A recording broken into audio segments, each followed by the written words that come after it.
Good evening, this is DCN English News Edition, and you're watching with me, Ning Hoi Kim Kong Sai. First, the headlines. Women folk protest in Lamka against proposed transfer of Assam Rifles. Mayday Lipun declared social boycott of Outer Manipur MP Alfred Kangam author. Wayanad landslide. Number of dead rises to 275, over 200 missing. News in detail. In a strong display of dissent, women folks from Churchampur district held a candlelight vigil last night to protest against the central government's proposed move to transfer the 9 Assam Rifles battalion from the periphery of the district. The protest, which took place at Polzang and Kangvai villages near the border with Bisnupur district, saw hundreds of women gathering to voice their disapproval of what they consider an arbitrary and unjust decision. The demonstrators carried placards with messages such as replacing Assam Rifle isn't a solution. The Mayday militants are the problem, not the Indian armies, and remove Arambai Tingle or Mayday Lipun, not security forces. Their protest reflects widespread concern over the potential replacement of the seasoned 9 Assam Rifles battalion with the Central Reserve Police Force, CRPF.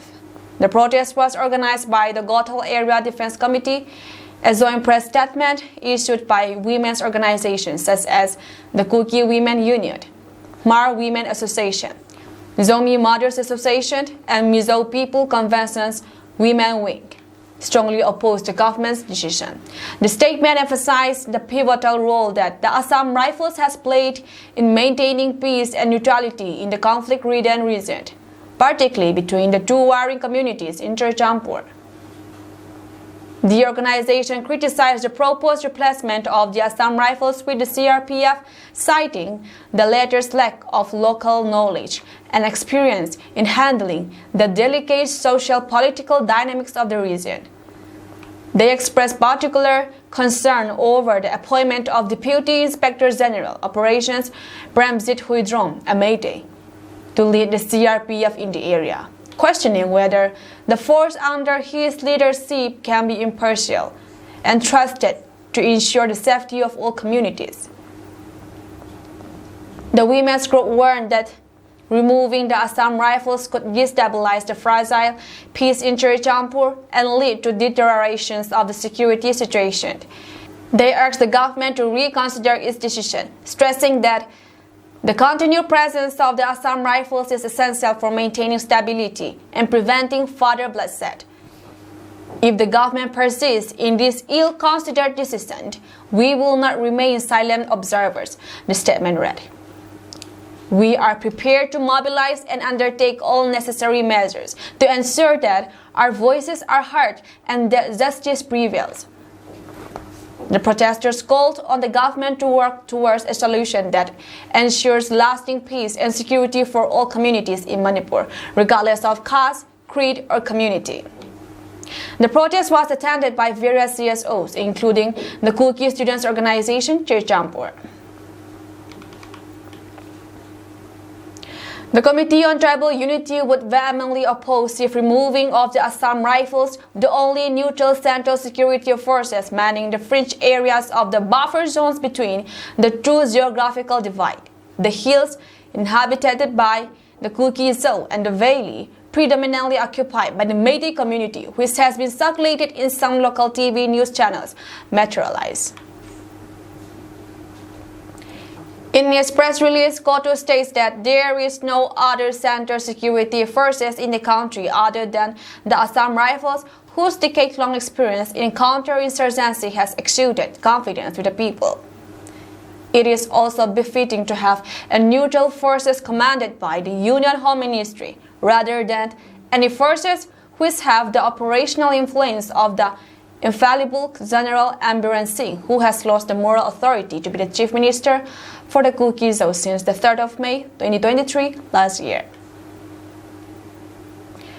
The committee would also like to reiterate that in order to maintain law and order in the state, imposition of AFSPA in all 18 police stations in the valleys is a prerequisite to recover arms and ammunition from the civilians who looted the state armories twice in the ensuing conflict in the first place. Secondly, it is the moral obligations on part of the state to rein their armed militias that run by Tango and VBIGs from Talibanizing the Imphal valleys. And thirdly, the incumbent chief minister must muster the courage to withdraw all his inciting statements against the Kuki zone and deter all valley-based civil organizations from spreading his false narratives and to stop them from spewing hatred messages to the unsuspecting general public.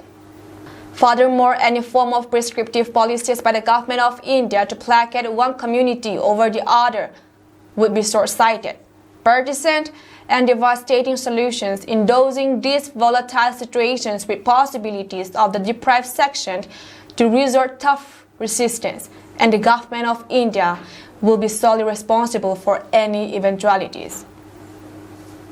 Therefore, in the interest for semblance of constitutional democracy in the country and safeguarding the principles of fundamental rights towards the minorities in the country and political existence of the Kukis or tribals in the region, effective and immediate imposition of Article 365 is a must in the erstwhile state of Manipur and nothing less.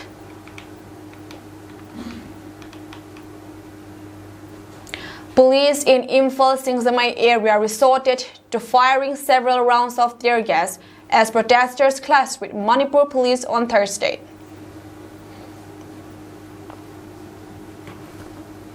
A mass rally organized by the Committee on Protections of Meitei Victims in Singsamai's Akampat area quickly escalated as demonstrators advocating for the rehabilitation of internally displaced persons, IDPs, confronted the police. The IDPs marched through the streets of Akampat, demanding immediate resettlement and rehabilitation measures and urgent need for government intervention. Educational institutions in the Akampat area bore the brunt of the escalating situations as school children took shelter in their classroom. During the coverage of the rally and Impact TV, reporter R.C. Mangangcha was allegedly assaulted despite identifying himself as a journalist by police personnel, raising serious concerns about press freedom and the safety of media personnel in the state. The reporter has been rushed to Rasmedi City. R.C. Manangcha was reportedly trying to capture footage of the rally when an altercation occurred. Eyewitnesses claim the reporter was forcibly detained and their equipment damaged. Impact News, Impact TV stated R.C. Mangangcha was kicked on his chest and his mobile phone snatched even after identifying himself as journalist. His chin was stitched and chest X-ray taken at Rasmedi City. Manipur Journalists Fraternity has strongly condemned the alleged assault on its members. The All Manipur Working Journalists Union and Editor Guild of Manipur has rushed to Rasmedi City, as per sources.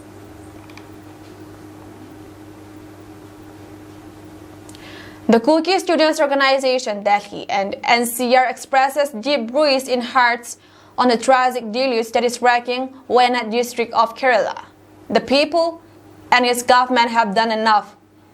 Human services to the Kuki people vis-a-vis the ongoing turmoil in the state of Manipur.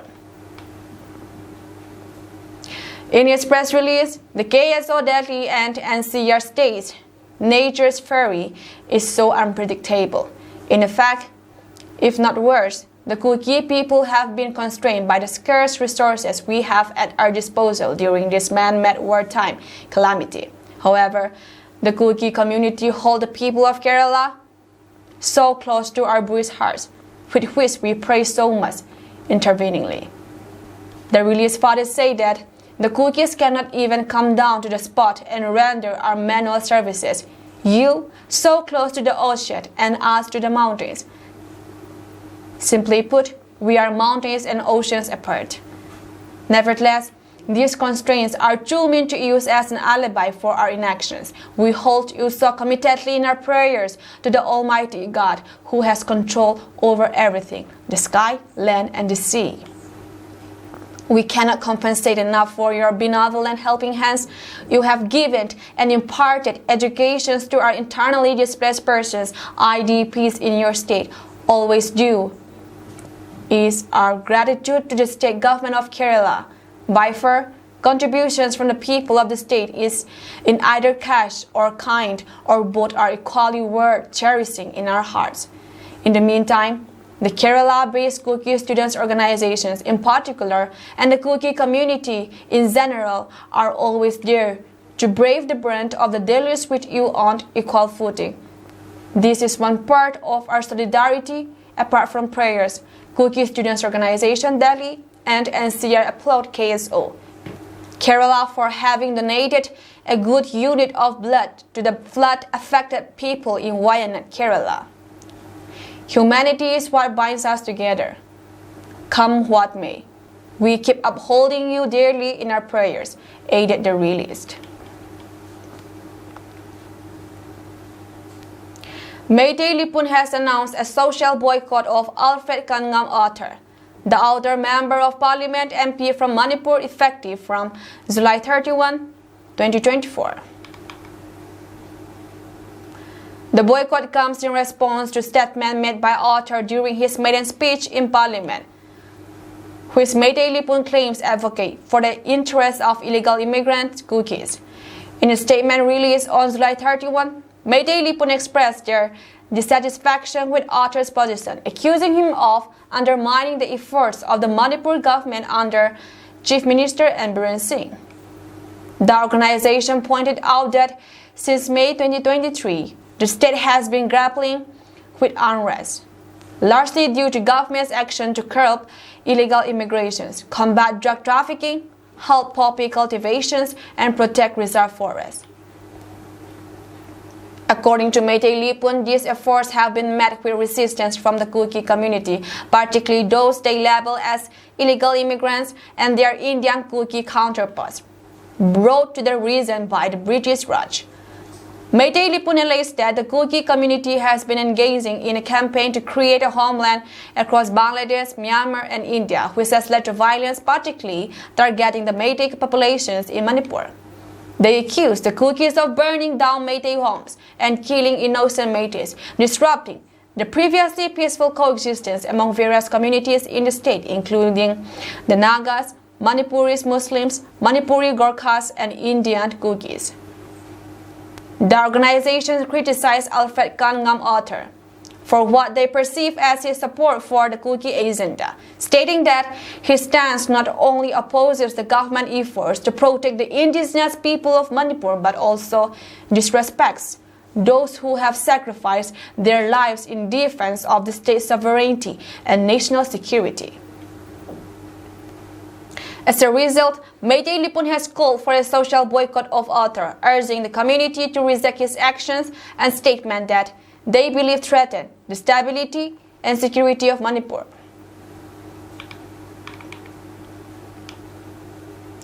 An awareness and registration drive for the Employee State Insurance Corporations ESIC was held at People's Health Foundation's Gangpi Mall, Lamka today at 11 a.m.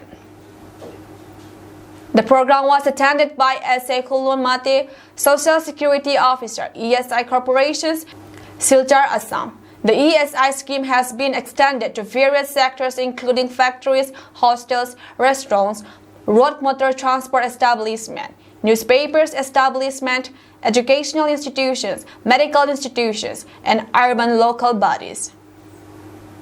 As Sekulun Mate explained that the ESIC scheme provides medical benefits, sickness benefits, accident benefits, maternity benefits, funeral benefits, and dependent benefits.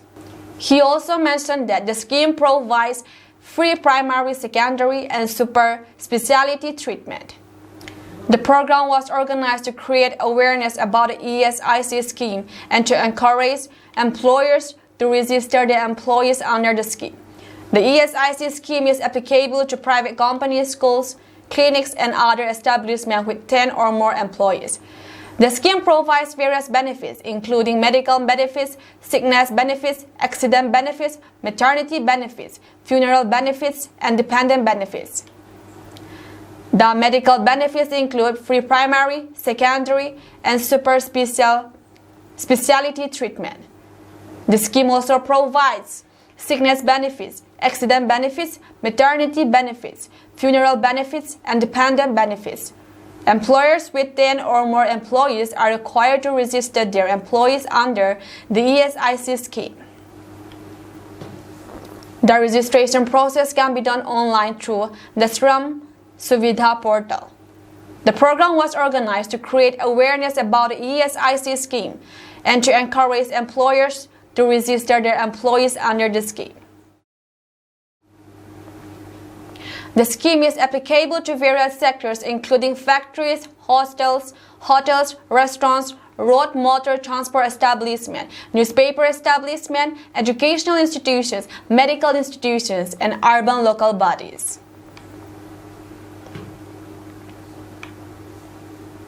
Today at 11 a.m., the 9 Assam Regiment Ex-servicemen Churjampur celebrated their 44th Rising Day at Synod Hall, IB Road. The program was attended by Subedar Ginkenkam, Nab Subedar Tongkohent, and other members. Subedar Holkupao delivered a welcome speech and awards were given to members who had completed their term. Two members, El Naik Tangkang Liant and El Havildar Saktin Maung, were honored with a farewell ceremony. Subedar Nekulal gave the closing remarks, and Havildar Zankose was elected as the new president for the term 2024 to 2026. Havildar Kamzasong was also elected as new office bearer. The new office bearers of the Nimble 9 Assam Regiment Ex-servicemen associations are President Honorary Captain Heningent, Vice President Honorary Subedar Major Ginkenkam, Secretary Nab Subedar Tongkohan, Assistant Secretary Havildar Larindik, Finance Secretary Havildar Kaptian Simte, Treasurer Sap Lianzamoy. Honorary Captain Heningent, the President delivered the closing speech, and the program ended with a celebration of the Rising Day.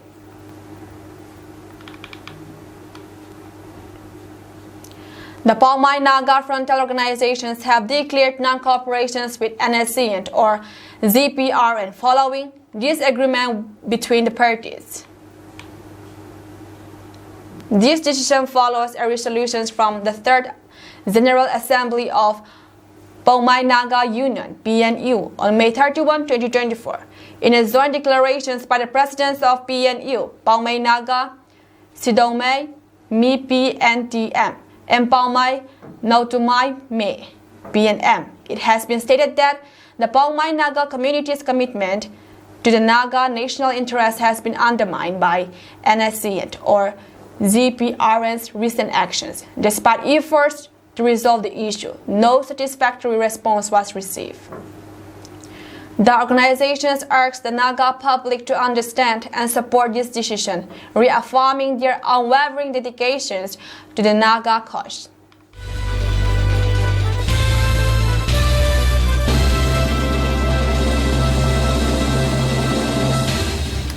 At least 256 people have died and over 275 were injured after massive landslide struck the hilly areas near Mepadi in Kerala's Wayanad, Health Minister Veena George said.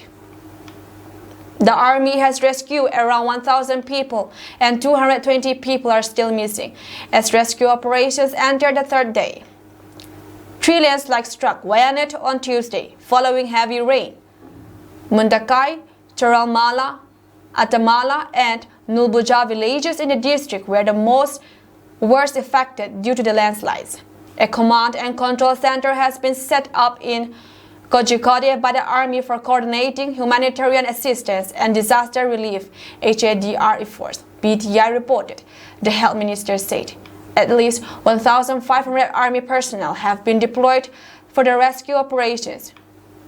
We have deployed forensic surgeons. Kerala Health Minister Veena George said that thousands of people are in relief camps and were in mental trauma. I visited the hospitals and camps. Our priority is to provide psychological support and focus on controlling contagious diseases, she added. A temporary Bailey Bridge in Tirumala is being constructed by the Army's Engineer Task Force from Madras Engineer Group, the Army said in a post on X. An Indian Air Force plane carrying another set of 110-feet Bailey Bridge and 3 search and rescue dog teams have landed in Kannur to aid in the search operations. An Indian Air Force plane carrying another set of 110-feet Bailey Bridge and 3 search and rescue dog teams have landed in Kannur to aid in the search operations.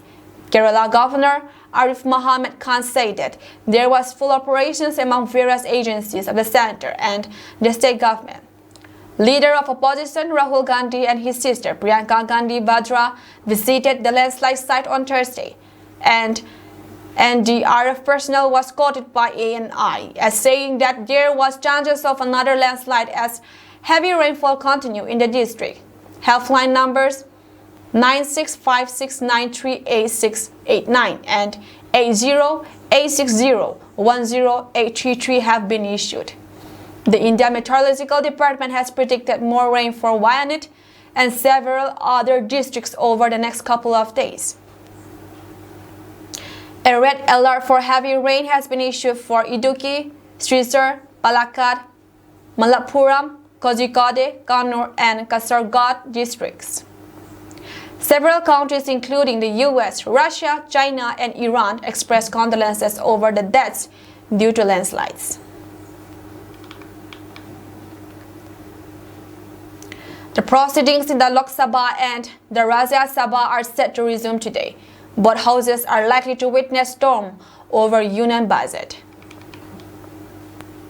Yesterday, former Union Minister Anurag Thakur had heated exchange with leader of the opposition Rahul Gandhi and Samajwadi Party chief Akhilesh Yadav in Lok Sabha. Anurag Thakur was speaking during the debate on Budget 2024 when he took a swipe at Gandhi's statement on Mahabharata. The budget session, which started on July 22, is scheduled to conclude on August 12, 2024. Meanwhile, the Lok Sabha has been adjourned till noon following an uproar by the opposition parties demanding a caste census in the country. When the House met this morning, Congress members tried to raise the issue. Later, members from Congress, DMK, Samajwadi Party, and others trooped into the raising slogans in support of their demands. Speaker Om Birla repeatedly asked them to go back to their seats, but they continued with their sloganeering.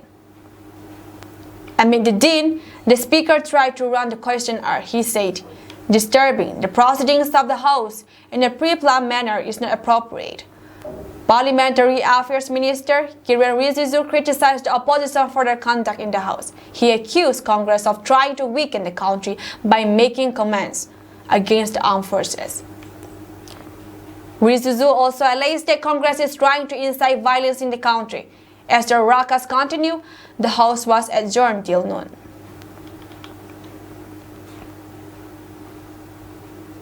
Amid heavy rains in Delhi NCR, 3 people have died due to electrocutions after coming in contact with high-tension wire in Gurugram on Wednesday.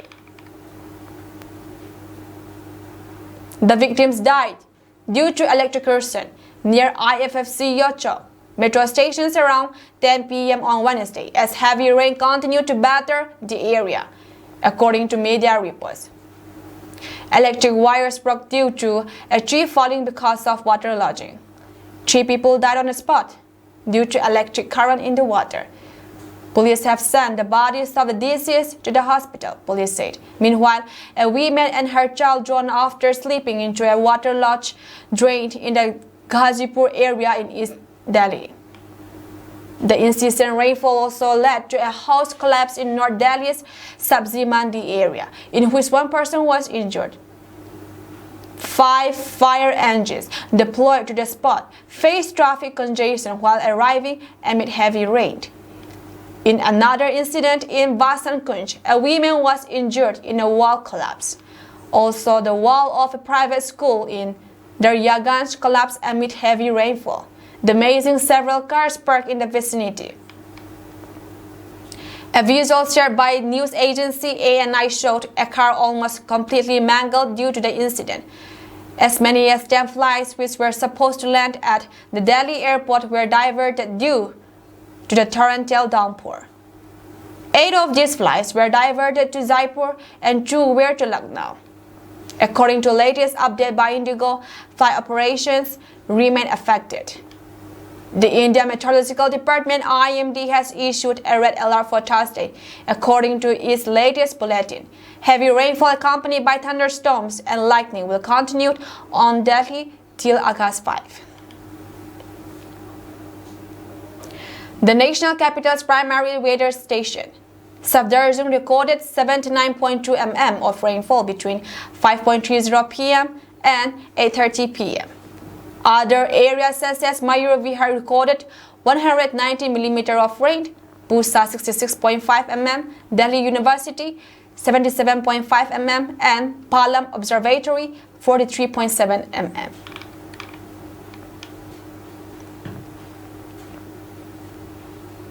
Delhi's old Rajinder Nagar area was flooded once again on Wednesday evening. 4 died after 3 civil services aspirants died due to flooding in a coaching center's basement amid rain. The students who have been protesting against the authorities demanding actions continued their protests in thigh-high water following incessant rain in the national capital today. A few students also demanded that Delhi Lieutenant Governor V.K. Sijina should resign and that the MCD councillors should also be suspended.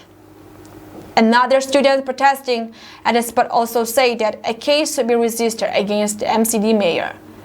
Besides all Rajinder Nagar, water lodging was also reported from several other areas in Delhi NCR, including ITO, Karol Bagh, Connaught Place, Minto Road, and Moti Bagh flyover.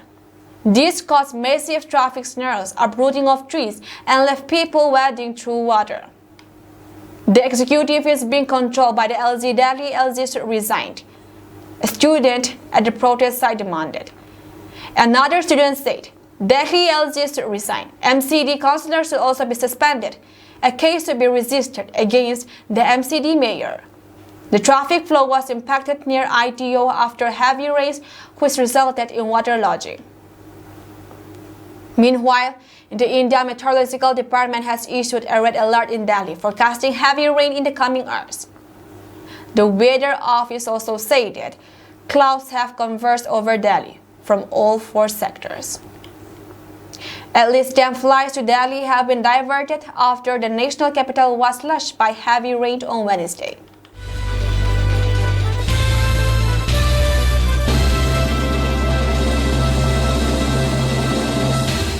As the dense fog blankets Tanzania's Ruaha National Park, a smoke plane emerges from the mist. Inside, 4 tourist clusters seize in excitement. With a final tilt and adjustment, the pilot aims for the 1.2-kilometer gravel runway. For those on board, this journey, surrounded in the mid-morning haze, promises an adventure into the heart of Tanzania's untamed wilderness. Tanzania has unveiled a new airstrip within the heart of the renowned Ruaha National Park, popularly known as Runapa, located in the country's southern highlands. Runapa covers over 20,226 square kilometers and is the largest national park in Tanzania. The Sambe airstrip, costing 780 million Tanzanian shillings, was launched in Lungu village, Barali district in June 2024. While the tourists flying over the park were enchanted, the wildlife in Ruaha has a different reactions to the plane. The sound of its engines and the sudden burst of dust sent animals scrambling for cover. Elephants trumpet in alarm, and a herd of impalas darted into the underbrush. Birds took to the sky in a flurry, their routines disrupted by the human intrusion. Environmentalists have opposed the move, saying Increased air traffic could disturb wildlife and upset the park's ecological harmony. Critics argued the airstrip's construction prioritizes tourism over conservation, potentially setting a precedent for further infrastructural developments in protected areas. Building an airstrip in the middle of a national park goes against the principles of conservation, said Grace Mwakusha, an ecologist with the Tanzanian Wildlife Conservation. The noise and activity associated with air traffic can disrupt animal behavior, affect breeding patterns, and even drive some species away from critical habitats. Frequent disturbances like this can have long-term effects on the park's ecosystem, she said. Mwakusa's concerns are echoed by local bird watchers who have always noticed changes in bird activity around the park.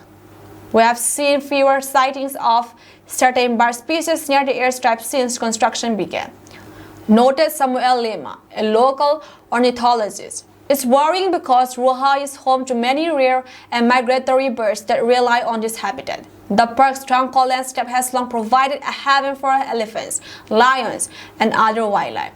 However, poachers have repeatedly exploited Ruaha's vastness. Pierced deep into the wilderness, the new airstrip is a crucial addition to Ruaha's anti-poaching campaign, enabling faster deployment of rangers and quicker transportations of supplies, according to officials. Poaching here has been rampant. We have lost so many elephants to poachers, said Rafael Komba, a seasoned park ranger. Before the airstrip, reaching remote areas of the park could take hours. Now we can be on the scene in minutes. This rapid response time is necessary for catching poachers in the act. According to Komba, the airstrip facilitates badly needed aerial surveillance to monitor the park's vast terrain and provide real-time information to rangers on the ground. This airstrip is a huge boost to our efforts. We conduct frequent patrols over a larger area, he told this reporter. The new airstrip has provided job opportunities and infrastructure improvements in nearby villages, fostering goodwill and cooperations. Local people have seen the benefits of protecting wildlife, said Mariam Wiziri, a local farmer. The airstrip has created jobs and improved our lives.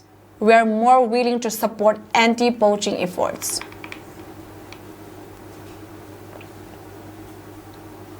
President Nicolas Maduro on Wednesday asked Venezuela High Court to conduct an audit of the presidential elections after opposition leaders disputed his claim of victory, drawing criticism from foreign observers who said the court is too close to government to produce an independent review. Maduro told reporters that the ruling party is also ready to show all the vote tallies seized from Sunday's election. I throw myself before justice, he said outside the Supreme Tribunal of Justice headquarters in the capital, Caracas, adding that he is willing to be summoned, questioned, investigated. This is Maduro's first concessions to demands for more transparency about the elections. However, the court is closely aligned with his government. The court justices are proposed by federal officials and ratified by National Assembly, which is dominated by Maduro sympathizers. The Carter Center, which sent a delegation to Venezuela to monitor the elections, criticized Maduro's audit request, saying the court would not provide an independent review. You have another government institution, which is appointed by the government, to verify the government numbers for the elections results, which are in question, said Jenny K. Lincoln, who led the delegations. This is not an independent assessment. The Atlanta-based group said Tuesday night that it was unable to verify the announced results and criticized what it called a complete lack of transparency in declaring Maduro the winner. Venezuela electoral authorities allow the Carter Center to send 17 observers, Maduro's main challenger, Edmundo Gonzalez, and opposition leader, Maria Corina Machado, say they obtained more than 2/3 of the tally sheets that its electronic voting machines printed after polls closed. They say the release of the data on those tallies would provide Maduro lost. Maduro insisted to reporters that there had been a plot against his government and that the electoral system was hacked. Asked later on during a news conference why electoral authorities have not released detailed vote counts, Maduro said the National Electoral Council has come under attack, including cyber attacks. Engineers are fighting right now to solve those attacks, he said without elaborating.